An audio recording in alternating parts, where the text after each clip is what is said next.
Another day, another round of airstrikes on Ukraine, this time in the streets of Odessa on the Black Sea. The devastating impact of a Russian missile in a residential area, leaving 10 dead, more than 40 wounded. Just the latest bombardment in a war almost 1,000 days old. A strike that could be resisted better.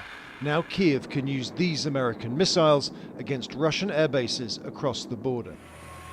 But will the US permission mean Britain and France will now allow Ukraine to use their own Storm Shadow missiles in the same way?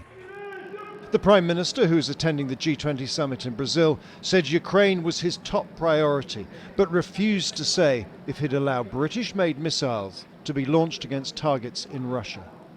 I'm not going to get into operational details because Putin is the only winner in that situation.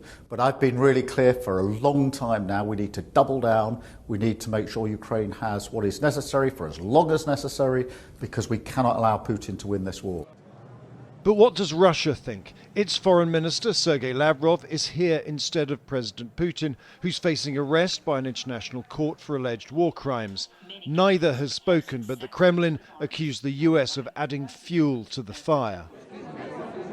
President Biden had long resisted allowing Ukraine to use US missiles in Russia, fearing escalation. But he changed his mind, aware his successor wants a fast end to the war.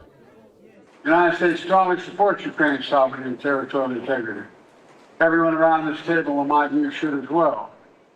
For Mr. Biden and his fellow leaders know Donald Trump's second presidency is coming soon, and his presence hangs heavy over this summit. And it's not just Ukraine. World leaders here are also worried about the global economy. They fear that Donald Trump could trigger a devastating trade war if he imposes big tariffs on Chinese imports, with many other countries getting caught in the crossfire. That is one reason why Sir Keir Starmer met President Xi of China, the first British Prime Minister to do so for more than 6 years, seeking what he called a sensible and pragmatic relationship to boost trade and the economy at home.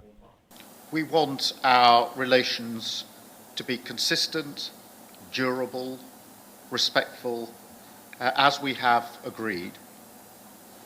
Avoid surprises where possible. These leaders have their own agenda. They want to discuss ending global hunger, boosting climate finance, and reforming international institutions so their interests are better represented. But once again, they're talking about Ukraine and, yes, Donald Trump. James Landell, BBC News, Rio de Janeiro.